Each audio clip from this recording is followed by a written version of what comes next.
10 years ago, a strange inverted castle appeared above Tokyo, and soon after, dungeons began emerging across Japan, giving rise to people with mana-based abilities. These individuals, called the Awakened, were judged by the color of their mana. Most had a single color that reflected their specialty, while a rare few possessed two. Kurosaki Kai was one of those rare dual wielders, able to control both blue and red mana, earning him the title of the Purple King and recognition as one of the strongest mages. Confident and powerful, he faced a charging monster, unleashed his demonic lance, and killed it instantly, then collected the monster's core and tossed it to his older brother, Kurosaki Rei, telling him to gather the rest. Unlike Kai, Rei was level 1, completely colorless, and treated as useless, yet he stubbornly refused to give up on becoming a mage, serving as a porter in his brother's party in hopes of one day awakening. When the party reached the dungeon's boss room, they expected an easy clear, but instead encountered Kronos, time and space, who appeared bored as he observed them. Kai arrogantly launched a barrage of mana spears, only for Kronos to casually slice them out of the air with his dimensional blade before stepping forward and driving it through Kai's skull, killing him instantly. The Purple King's sudden death left the party stunned, and though they tried to escape, Kronos cut them down effortlessly, leaving only Rei, who collapsed in despair. Finally, Kronos spoke, noting the presence of a colorless human among them, and asked Rei to confirm it. But instead, Rei forced himself to stand despite his fear and weakness, unwilling to die without achieving anything. Trembling yet determined, he raised his weapon, who smirked in amusement that a powerless, colorless human dared to challenge him. While Rei is still trembling, he refuses to give up, and Kronos decides to test his resolve by summoning black magical spheres, blasting him with a devastating strike that leaves Rei screaming before collapsing instantly. Realizing he went too far, Ed casually mutters, "Oops," and rewinds time, leaving Rei stunned as he suddenly stands there without a scratch. To push him further, Kronos unleashes the hellfire flames of despair, trapping Rei inside a blazing ring and watching to see how he'll react. Knowing simple attacks are useless, Rei grabs the very blade Kronos used to kill his brother, hoping it might be effective, and charges forward through the flames. His body burns, skin peeling away as he screams in agony, but he forces himself through until his blade pierces Kronos' chest, landing a direct strike in its heart. Kronos only smiles before rewinding time once again, resetting everything and even admitting he's impressed. Exhausted and hopeless, Rei collapses, dropping his weapon as he wonders if this is truly how he'll die, only for a sudden system window to appear. Kronos' presence has released a seal on Rei's hidden black skill, and even looks surprised as Rei receives his first ability, Skill Drain, which immediately steals Kronos' rewind power. Let's begin to sweat as Rei, without hesitation, activates Rewind, and though Kronos tries to interfere, it's too late. Instead of rewinding a few moments, the skill triggers a full regression, dragging time back years.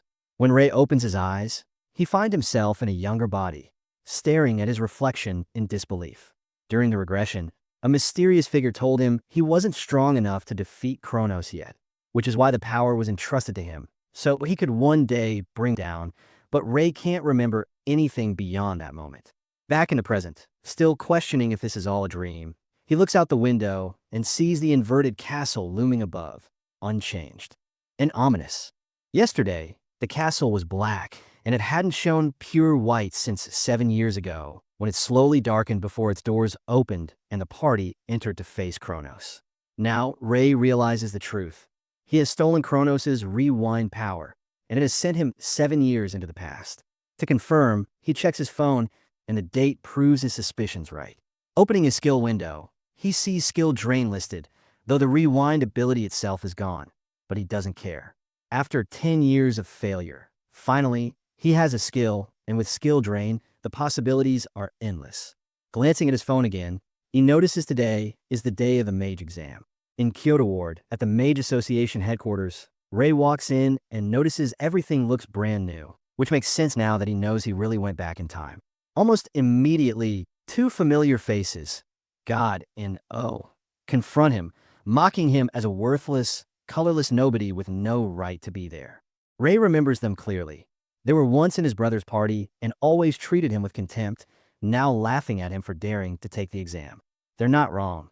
He's failed it over and over, but this time he brushes their hand aside and walks away, shutting them up for once. The proctor, Hinata Rian, a B-rank mage, notices him and scowls, unhappy to see him yet again.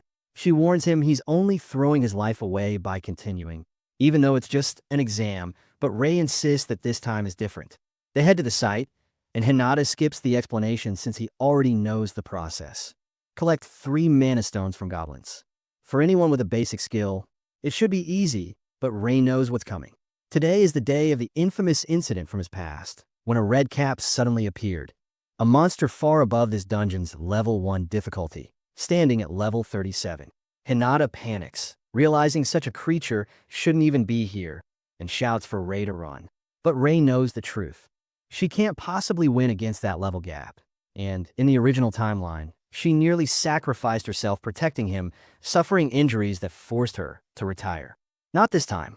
Ray refuses to let history repeat itself.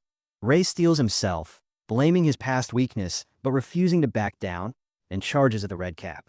As the monster closes in, he throws his weapon aside and rushes in barehanded, remembering that red caps enhance their bodies with a skill that makes them impervious to normal attacks. His punch barely annoys it, and the beast moves to finish him. But Ray had a different plan. The system window flashes. He has stolen the red cap's body enhancement skill, and his stats surge. With his newfound strength, he retrieves his sword and delivers a clean vertical slash, cutting the monster down in a single blow. Hinata can only stare, shocked that someone she thought was weak just killed a red cap in one strike. Ray stays calm outwardly, but knows skill drain is far more powerful than he imagined. When Hinata questions him, he panics and hides the truth of his black skill, brushing it off with the flimsy excuse that it was just a coincidence. She doesn't look convinced and declares the exam canceled due to the irregular, saying she'll file a report to headquarters. Ray, however, grabs the red cap's mana stone, knowing he still needs 2 more to pass. Hinata argues it's too dangerous, but before she can stop him, 2 goblins ambush them from the shadows. Ray reacts instantly, cutting them both down in one swing, which oddly impresses Hinata even more than his feat against the red cap. With 3 stones secured, he officially meets the exam's requirements. Later, back at the association entrance, Hinata hands him his mage license. Ray stares at the card, letting it sink in. After 10 years of failure and ridicule, he finally made it. He's a real mage now. Hinata also passes him the exchange rates for monster drops, marking the true start of his journey. Mana stones are a valuable power source and can be sold for cash. And since Ray took down an A-rank monster, his balance sheet skyrockets to nearly 3 million. Shocked at how profitable the mage life can be, he's even cheered on by Hinata, who finds herself rooting for him. Before leaving, Ray asks her for one last favor, which leads him to a uniquely shaped dungeon gate. He pauses to admire his new name and rank, remembering how he was once barred from entering dungeons alone, but now finally feels he can change the future he once knew. Just then, a mana hand clamps down on him. It's Kai's minions, mocking him for trying to enter solo and accusing him of breaking the rules. Ray insists he passed the exam and has the right, but they call him a liar. One grabs his head, demanding proof of his talent, and Ray quickly realizes why he can't break free. The mana hand is pure compressed mana shaped into a grip. Even with his enhancement, he can't pry it off, but his legs are free. With a sudden burst forward, he headbutts the man square in the nose, drawing blood, and in that instant copies the skill. Now free, Ray counters with his own mana hand, restraining the same guy, leaving both opponents stunned that he really awakened an ability.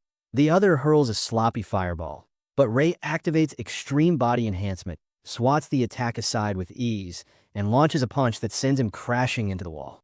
They panic when they realize he has more than one skill and assume he's a dual color mage, but Ray corrects them, conjuring a fireball stolen from the second guy, and smirking as he tells them he has another color on top of that.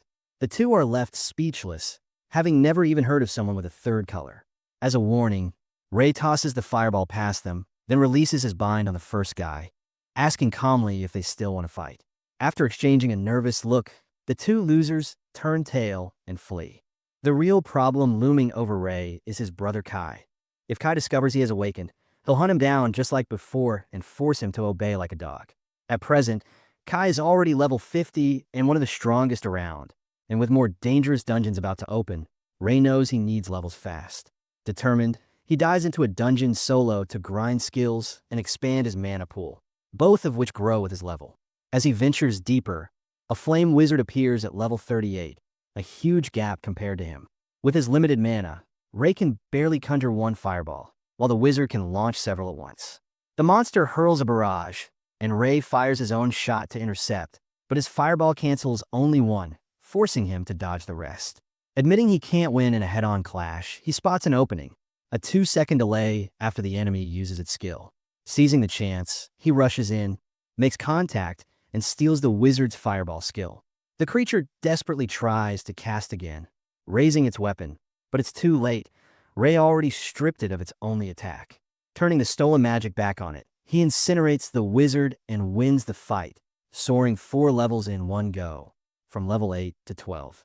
Stronger monsters give more experience, and with skill drain, he can flip battles in his favor.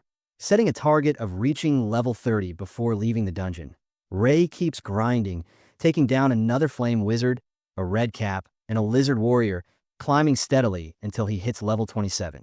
Progress slows, so he heads for the deepest chamber, knowing he needs tougher opponents. Inside the boss room, a figure emerges from the shadows, the Skull Demon, commanding a pack of high-level imps. Ray knows charging multiple strong enemies is reckless, but with skill drain, every fight is a chance. He powers up with body enhancement and throws a heavy punch straight at the boss, but the strike slams into a shimmering mana barrier and stops cold. Ray backs off instantly, realizing the shield blocks skill drain too, making this a far tougher battle than he expected. The Skull Demon roars and charges with terrifying speed, its strike nearly shaving Ray's head clean off. Realizing brute force won't work, Ray switches to his fallback plan, target the imps. He dashes to a flying imp, smacks it from the air, and instantly gains Ice Needle through skill drain. Using both Fireball and Ice Needle, he eliminates the rest of the minions. But the Skull Demon quickly resummons another imp with summoning magic, which is exactly what Ray was hoping for.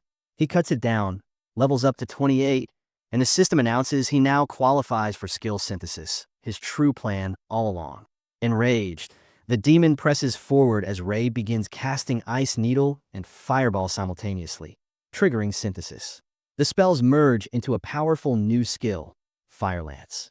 Launching himself into the air, Ray dies at the Skull Demon, and just as before, the monster throws up its mana barrier to block.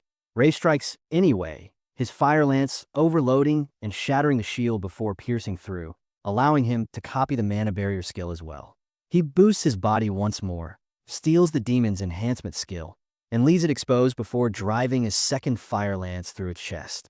The Skull Demon erupts in crimson flames and collapses, dropping a green mana stone as Ray jumps 4 levels, reaching 33. Finally pausing to breathe, he reflects on his achievement, Skill Synthesis, which fuses 2 abilities into something stronger, typically unlocks around level 30. And though he wasn't sure he could manage it, he's glad he did. The system also upgrades skill drain, expanding his storage capacity from 3 to 5 skills, making it even more versatile. At headquarters, Ray turns in the Skull Demon's Mana Stone, leaving him not as stunned that he soloed such a high-level boss and skyrocketed to level 33 in just one day. Ray plays it off with his usual got lucky excuse, which she immediately dismisses as nonsense, pointing out that no one farms that much in a day. Still, she delivers good news. He now qualifies for B rank with no restrictions. Just as the moment sinks in, a familiar voice interrupts, Kai, the so-called Purple King. He scoffs at the idea of his colorless brother being ranked B, calling it a mistake or a fluke. Hinata, clearly nervous but firm, backs Ray up, confirming that he alone defeated both the Red Cap and the Skull Demon. Kai turns to Ray with a deadly glare, asking if he truly defeated the Skull Demon, then suddenly launches an enhanced punch that shakes the entire room and draws everyone's attention. The strike never connects, blocked by Ray's defense, and Ray calmly glares back, calling him out for acting recklessly. That moment confirms to Kai what the rumors suggested. Ray has awakened, and Ray openly admits it. Lowering his fist, Kai sneers that one skill doesn't change anything and declares he'll test Ray's capabilities himself, effectively announcing a duel. Hinata grows worried and asks if he's serious, but Kai insists that if Ray is really a B rank, then the fight shouldn't be an issue. Still, he accuses his brother of cheating his way up and swears he'll crush him regardless. The taunts work, and Ray accepts the match, knowing that backing down would only make things worse. Though the level gap is daunting, Kai at 50, Ray at 30, Ray stands firm and accepts, catching Kai off guard. They move to the Mage Association's arena, where Ray prepares carefully, aware that compared to Kai's ability to maintain 5 active skills, he'll need to be far more strategic with his mana. The battle starts at high speed, Ray firing an ice needle as Kai spins up 4 fireballs, the spells colliding midair in a violent explosion. Kai is briefly surprised that a single ice needle could match his barrage, only to realize Ray is already closing in underbody enhancement, making him suspect his brother might be a dual wielder. Ray presses forward, knowing Kai must have spent nearly all his mana on those earlier attacks, and activates skill synthesis to merge his blue and red skills. Kai notices the 3-colored fusion but doesn't panic. Instead, he smiles, and just as Ray's synthesized strike is about to connect, Kai unleashes a single fireball that overpowers the attack and blasts Ray backward. Stunned, Ray can't believe a basic fireball matched his strongest skill, while Kai, watching his brother's reaction, finally understands why Ray had looked so confident.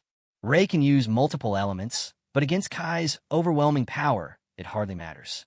Kai casually charges more fireballs and hurls them, forcing Ray to sprint aside and fire another fire lance. But one of Kai's shots erases it instantly, and even pushes through. Ray throws up a mana barrier, but the impact cracks it and blasts him across the arena.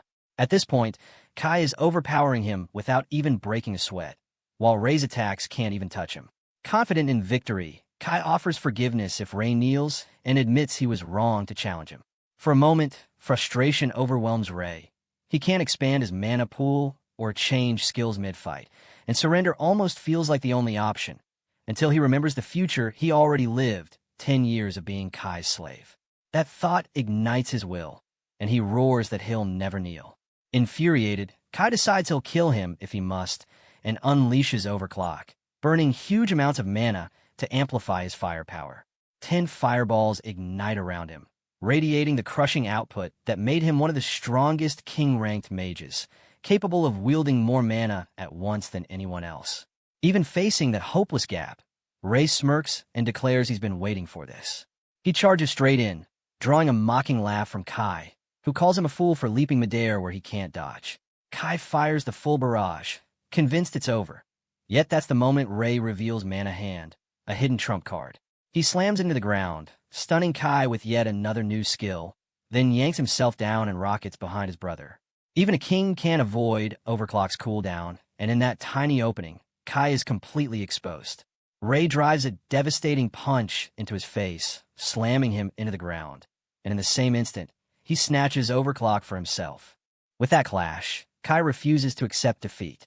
He rises, cursing, his fury boiling over as he channels his purple aura into a deadly icicle, revealing his strongest technique, Demon Lance. Ray freezes in shock. It's the ultimate purple skill, and he never imagined Kai would already wield it. The lance tears toward him, impossibly fast and devastating, and Ray barely dodges as Kai conjures more with ease. The earlier hit had only landed because Kai underestimated him. Now that the Purple King is serious, Ray realizes he's utterly outclassed. The lances relentlessly pursue him, forcing him to slip past by inches until his back slams against the arena wall, Kai still brimming with mana and in full control. Desperate, Ray hurls a fire lance, only for Kai to answer with another demon lance. Their collision detonates in a violent blast, launching Ray into the wall and leaving a smoking crater. Barely standing, Ray listens as Kai taunts him, reminding him why he's the Purple King and one of the strongest alive, mocking him for being cocky just because he can juggle multiple skills. But that insult sparks a revelation. If he can't win through raw strength or sheer numbers, maybe the key lies in unlocking the true potential of synthesis. Until now, he's only managed 2 color merges due to his limited mana. Determined, he flips on Overclock, doubling his mana output. Kai's eyes widen. Ray can use Overclock too. With that surge, Ray unlocks a forbidden evolution, Skill Synthesis Black. A grin spreads across his face as he draws in 3 different forces, red fireball, blue ice needle, and yellow enhancement, and fuses them together. Mana explodes into a purplish-black storm, a power no one has ever seen. The arena falls silent. In this world, mana comes only in red, blue, or yellow, but Rei's body has devoured all three. He now stands as the first Dark Mage. Sweat beads on Kai's forehead as panic flickers across his face. He hurls a demon lance at Rei's skull, desperate to stop him. But Rei doesn't flinch. The black aura crushes the lance into nothing. He rushes forward, a swirling abyss coalescing in his palm, while Kai, cornered, conjures a massive icicle to meet it. But Rei doesn't hesitate. With his new power, he unleashes his ultimate attack, Abyss Flame.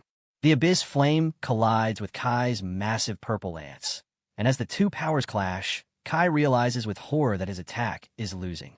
The arena erupts in a massive explosion, and when the dust clears, only Rei is still standing, while Kai lies cold and defeated on the floor. Rei can hardly believe it. He actually beat his brother. A system window flashes before his eyes, announcing that Abyss Flame has been officially added to his skills, proof that he has taken another step forward. Hinata rushes over, checking on Rei first and demanding to know what kind of attack he just used. Rei signals that he's fine, then, deciding he can't hide this forever, flexes a little and reveals a glimpse of his black power, calling it a black skill. Hinata's eyes go wide. He's the first person in the world to wield something like that. When Rei asks if he should report it to the association, she shakes her head, saying he's about to pass up a once-in-a-lifetime chance. Confused, Rei listens as she explains that the strongest user of each color earns the title of king, and since he's the only black mage, he could be named the Black King immediately. Rei thinks about it, but refuses, knowing his level is still far below the others. Then he casually asks if his brother is dead, but Hinata dismisses it, saying kings heal fast, and that she'll take him to the medical ward. Before they can move, both of their phones buzz with a critical alert. A dangerous dungeon has just appeared, recommended level 70. Rei's eyes light up. Finally, the Ibukuro dungeon has arrived. In the original timeline, when it first appeared, the kings were only around level 50 and quickly realized how powerless they were, abandoning it. That decision left the door open to disaster. Red monsters began pouring out. That's a dungeon collapse, which happens when a dungeon isn't cleared within its time limit, causing monsters to spill into the outside world. Right now, no one even knows collapses exist, but back then, Ikeburo became the first recorded collapse, leading to massive casualties as Tokyo was overrun by high-level monsters, leaving only a handful of survivors. This time, Rei is determined to stop it and declares it's on him to prevent the collapse. When he tells Hinata he'll clear the dungeon, she's alarmed, insisting it's too dangerous and reminding him that only A-rank mages and above are allowed into something with a level 70 recommendation. Luckily, there's still time before it happens, and Rei quickly asks when the next A-rank evaluation is. Hinata confirms it's in a week. Rei, unshaken, vows to ace the test and climb another rank, which shocks Hinata. An A-rank promotion in just a week is insane, but with his skills, she admits it might be possible. When Rei asks what the catch is, Hinata explains the rule. To even qualify for the exam, he needs to clear a B-rank dungeon with a party first. In other words, he has 1 week to form a team and succeed. Soon after, Rei is slumped on a bench, staring at his phone in frustration. His inbox is full of mockery, people calling him colorless, and no one wants him in their party. Still, he knows he has to find a way. Just then, he overhears a group of girls nearby. 3 of them are ganging up on another, their leader scolding her harshly. I only let you join because you're dual-colored, but your fire is weak. The girl bows her head, apologizing, while Rei lets out a sigh, not wanting to witness this but unable to walk away. The sight drags up painful memories of being treated like dead weight, something he knows all too well. When the leader calls the girl trash outright, Rei's eyes widen in recognition. It's the very same girl destined to be the Scarlet King in the future, yet. Here she is, bullied by her own party for being incompetent. Rei can't believe the way Achina's is treated, her voice trembling as she begs not to be kicked out since her sister's hospital bills depend on her, promising she'll do better, only for her leader to coldly tell her to prove herself in today's raid or she's out. Achina's agrees, determined but clearly shaken, and as Rei watches them leave, he wonders if she'll really be okay, remembering that in a few years she becomes the Scarlet Queen. But before that, she suffers a tragic injury that leaves her in a coma for years, and with a sudden realization that maybe today is the day, he rushes off, certain something is wrong. Meanwhile, Achina's and her party arrive at the boss room, where a level 45 Dullahan awaits. And with a sly grin, the leader shoves her forward and orders her to fight it alone, ignoring Echina's protest that she has no chance and twisting the knife by reminding her about her sister, forcing her to comply as the others smirk and watch.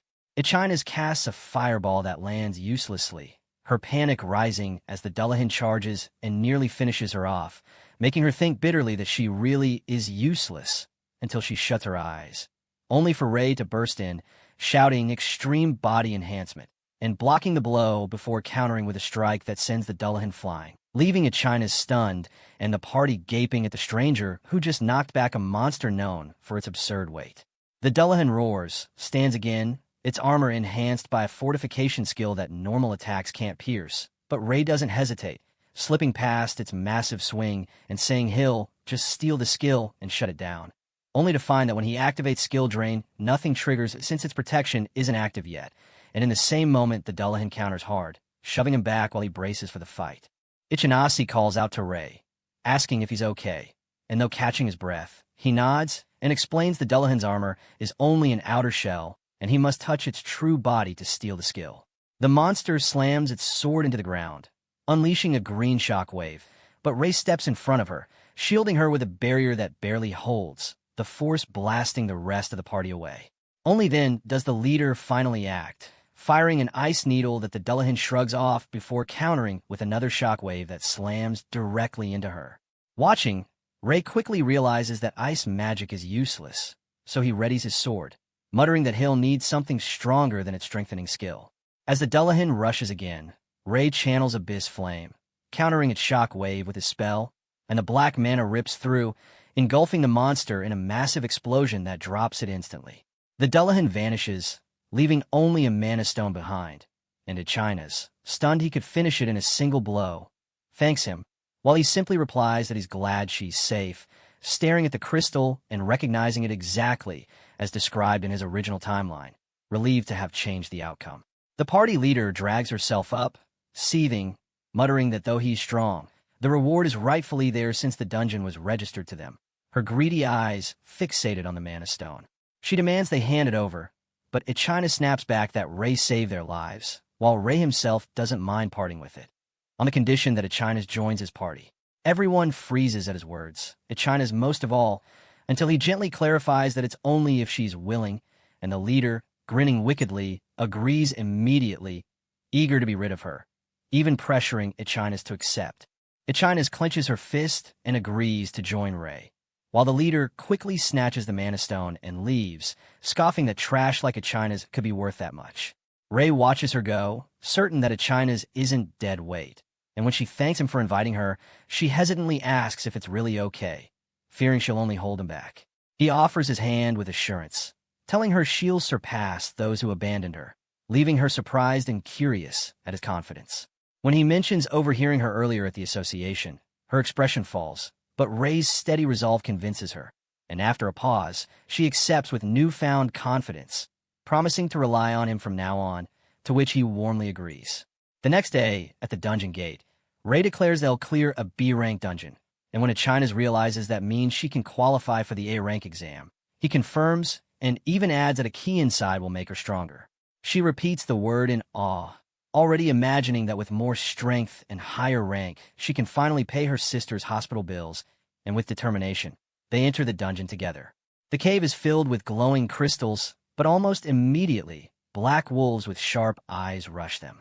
Ray calmly tells her to leave it to him, activating extreme body enhancement before tearing through the monsters with ease, leaving Echina stunned at how incomparable he is to her old party. As they push deeper, he explains that it's her turn now and reassures her he'll support her as planned, pushing her to gain experience quickly. Though she only knows basic attacks, she steals herself and unleashes fireballs at the oncoming monsters while Ray stands watch, calling it a test to see whether she will awaken to her own strength. Just as one beast tries to flank her, Ray intercepts with swift precision, silently vowing not to let anything disrupt her growth. Echina's keeps pushing forward despite taking a blow to her left arm, and as the waves of monsters keep coming, she worries her mana will run out, but when she glances back and sees Ray holding off a pack of red hats just to give her space to fight, she steels herself, determined to live up to his trust. Then, In the middle of battle, she realizes her mana isn't depleting the way she feared. With her enormous reserves, long battles are her greatest weapon, something Rain notices as well. A system message appears, announcing her new skill, Blast Furnace. When they reach the boss room, a massive level 52 slime awaits, and Ray urges her to unleash it. Though hesitant, Echinas calls the skill forth, and flames roar around her in a surge of power, so overwhelming it takes her breath away. She can't believe this is hers. Blast Furnace consumes huge amounts of mana, but multiplies firepower in return, making it perfectly suited for her. She unleashes the attack, and the blast is devastating, even beyond what Ray imagined, confirming in his mind that she's destined to become the Scarlet Queen. The slime boss crumbles under her flames, leaving behind a massive crater in the wall. And when it's done, Ray congratulates her while she blushes, smiling through exhaustion and admitting it's thanks to him. Back at the association, Echinas proudly declares they've met the requirements for the A rank exam, and Ray, fired up, swears he'll pass no matter what. But just as they head down the hallway, they're blocked by her old party leader, who sneers that she never imagined an incompetent like Echinas would even try for the exam. Echinas freezes, unsure how to respond, so Ray steps up with unwavering confidence, shutting the girl down and declaring Echinas won't lose to those who once abandoned her. The girl scoffs, claiming she has better party members now. But then another figure appears, a true powerhouse, Janu Yuri. She taunts that Ray and Echinas could never beat her, and Ray instantly recognizes her, not just by her overwhelming presence, but because in his past life, she was the one who casually soloed high-level dungeons and became famous for it. Now, in the present, she studies him closely before smirking and saying, "Young man, you look interesting." Ray instantly knows he's hit the jackpot, while Echinas tugs at him nervously, asking why someone like Yuri is suddenly flirting with him. Yuri suddenly pauses as recognition clicks. Kurosaki Ray, he must be Kurosaki Kai's brother, and recalls hearing that Kai was defeated by someone, asking if it was really him, which leaves Echinas shocked and demanding an answer. But Yuri only smirks, turns to leave, and adds that even if it's true, Ray still wouldn't stand a chance against her, dismissing him with a remark about the Purple King while doubting he could compare. As she walks away, Ray watches, already fired up for what's ahead. Later at the training ground, the examiner explains the combat test will be against an artificial golem, far tougher than a normal stone golem, because why not? And Ray is called up first.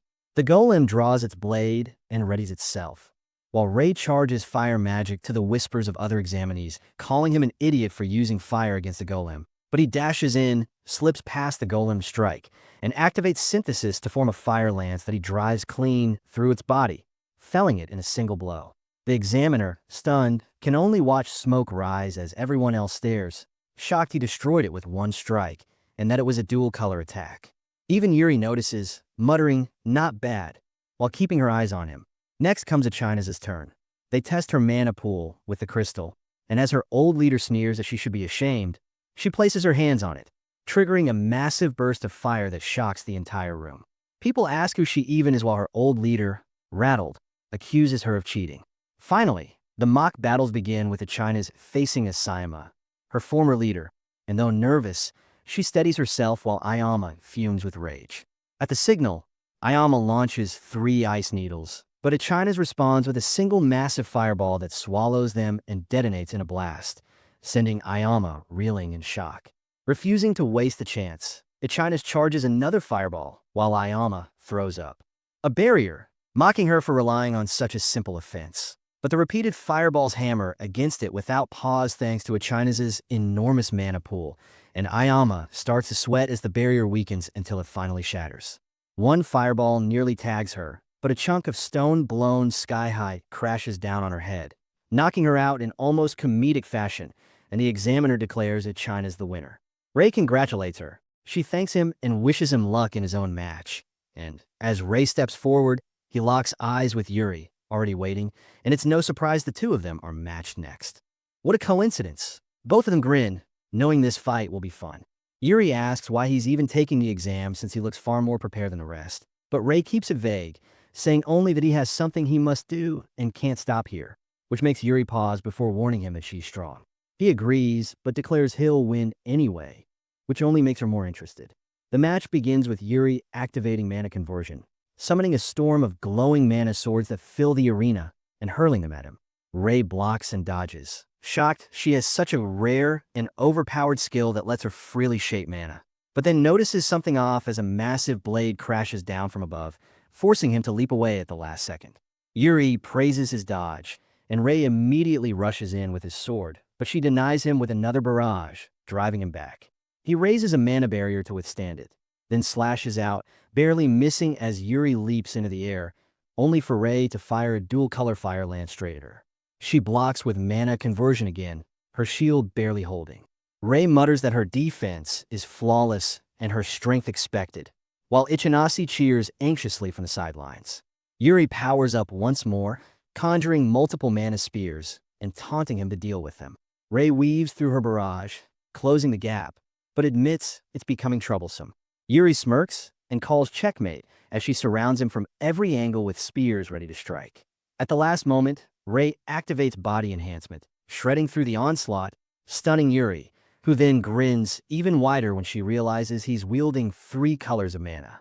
Declaring she can do that too, she summons a mana scythe, her aura flaring as she dashes forward, vanishing and reappearing behind him.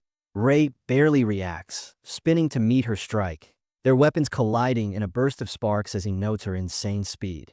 Blow after blow, they clash in a dizzying exchange until Yuri drives him back to the arena's edge, then dives in with a crushing swing that forces Rei to narrowly evade, realizing her power is absurd and that he'll need to change tactics fast.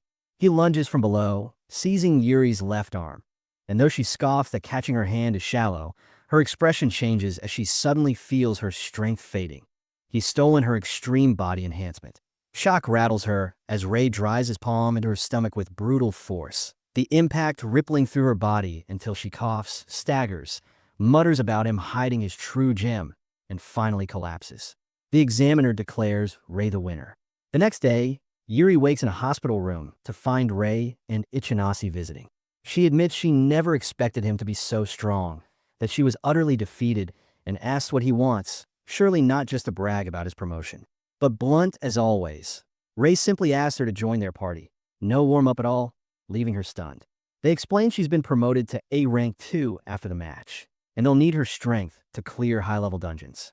Yuri bursts into laughter, wiping tears from her eyes, calling Rei truly interesting, and agrees that following him sounds even better, officially joining the party.